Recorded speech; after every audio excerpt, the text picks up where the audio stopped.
नमस्कार दर्शकों, मैं हूं आपका होस्ट एंड दोस्त आर के शर्मा और आप देख रहे हैं जी टाइम्स न्यूज 24 लाइव। आज के मुख्य समाचार। मोदी खड़े हैं। एक तरफ है ग्वालियर राजघराने के राजा और केंद्रीय मंत्री ज्योतिरादित्य सिंधिया, तो वहीं दूसरी तरफ है आजादी के बाद सिंधिया वंश की चौथी पीढ़ी में शुमार महान आर्यमन सिंधिया।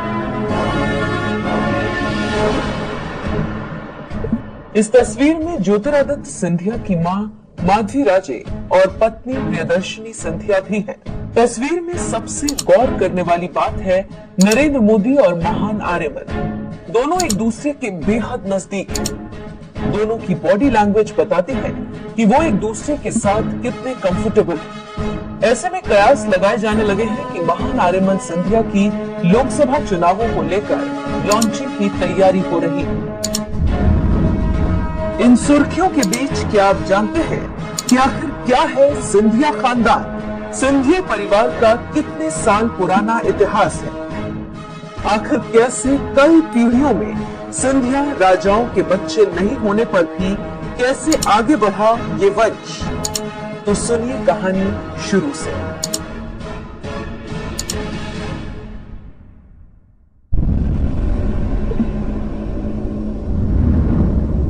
साल 1726।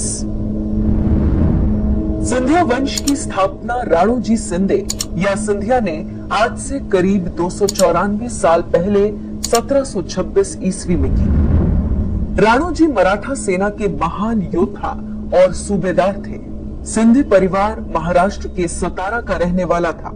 राणो जी बाजीराव प्रथम की सेवा करते हुए उभरते गए। उत्तरी राज्यों में मराठा शासन का विस्तार करने वाले मल्हारराव होलकर के वो प्रमुख सहयोगी रहे, जिसके बाद राणो जी को 1726 ईस्वी में मराठा राज्य की तरफ से मालवा का प्रभारी बनाया गया।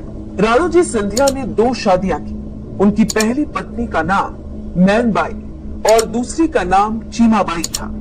इनके 5 बेटे हुए, जिनके नाम जयप्पा जी राव सिंधिया, दत्ता जी राव, ज्योतिबा राव, तुकोजी राव और महादजी राव सिंधिया था।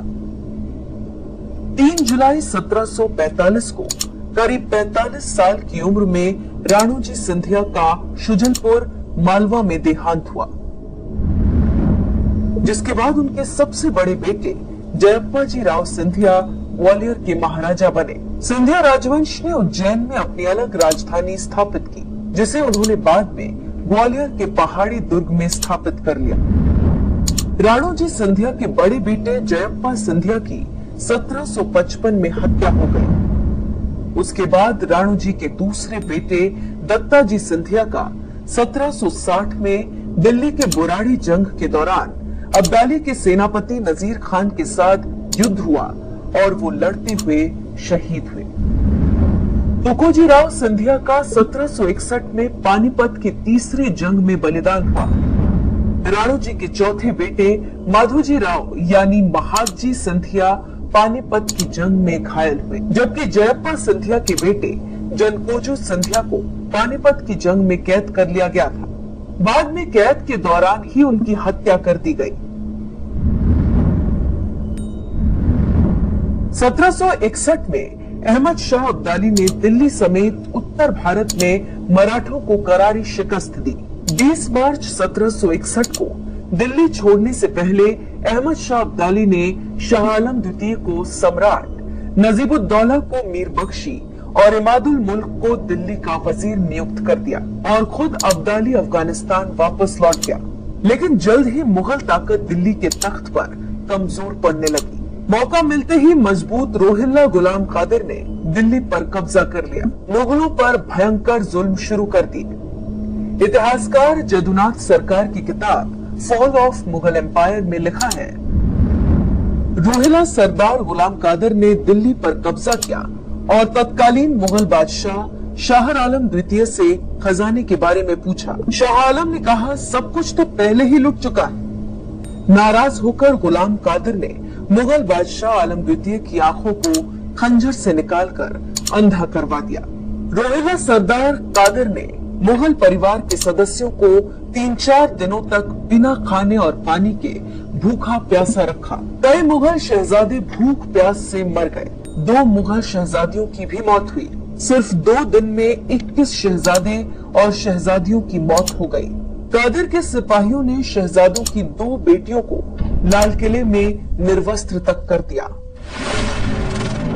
इन्हीं अत्याचारों से तंग आकर मुगलों ने महादजी सिंधिया को याद किया। सिंधिया पीछे नहीं हटे और सेना सहित दिल्ली पर आक्रमण कर दिया। 3 महीने तक दिल्ली के करीब भयंकर युद्ध हुआ। 31 दिसंबर 1788 को गुलाम कादिर पकड़ा गया। महादजी सिंधिया ने कादिर के साथ भी वही किया जो उसने मुगलों के साथ किया था। दोनों आंखें निकलवाई गई, फिर हत्या कर दी गई। महादजी राव सिंधिया का 1794 में देहांत हुआ।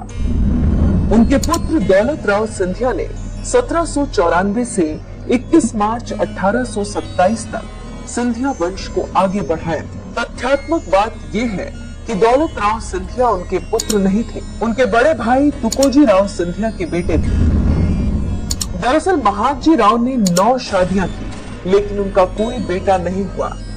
कहते हैं उनकी सिर्फ एक पुत्री हुई। इस तरह भाई के बेटे को उन्हें 15 साल की उम्र में राजा घोषित करना पड़ा।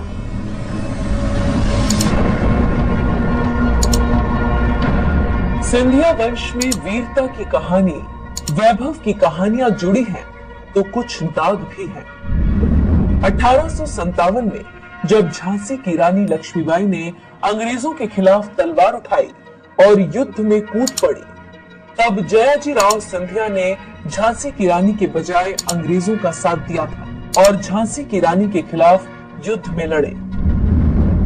सिंधिया वंश की पीढ़ियों में जनकोजी राव सिंधिया सेकंड, जयाजी राव सिंधिया, माधव राव सिंधिया, जॉर्ज जीवाजी राव सिंधिया हुए।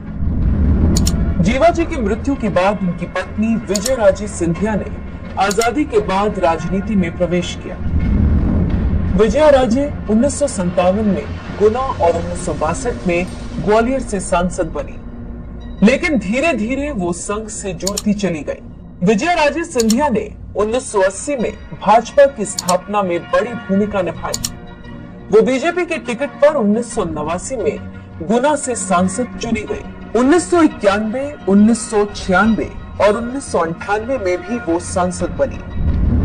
उनके बेटे माधव राव सिंधिया, बेटी वसुंधरा राजे सिंधिया, यशोधरा राजे सिंधिया सभी राजनीति में रहे।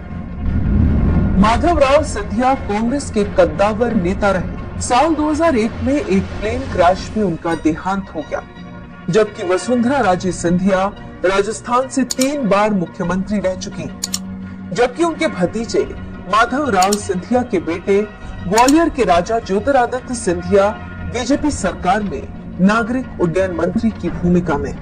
19 साल तक कांग्रेस में रहने के बाद साल 2020 में ही ज्योतिरादित्य सिंधिया ने बीजेपी का दामन थामा। इस वक्त 51 साल के ज्योतिरादित्य सिंधिया से ज्यादा उनके बेटे की चर्चा हो रही। 26 साल के बेटे महान आर्यमन सिंधिया भी जनता के बीच काफी लोकप्रिय है। महान आर्यमन का जन्म 17 नवंबर 1995 को हुआ। उनकी स्कूलें दून स्कूल देहरादून से हुई। अमेरिका की रेल यूनिवर्सिटी से जूनियर सिंधिया ने ग्रेजुएशन किया। महान आर्यमन सिंधिया पिता के चुनावी क्षेत्रों में चुनावी कैंपेन में नजर आते रहे। एमपी विधानसभा चुनाव 2018 में वो शिवपुरी में रैली भी कर चुके हैं। अब खुद उनके सियासत में आने की खबरों से बाजार गर्म है और सिंधिया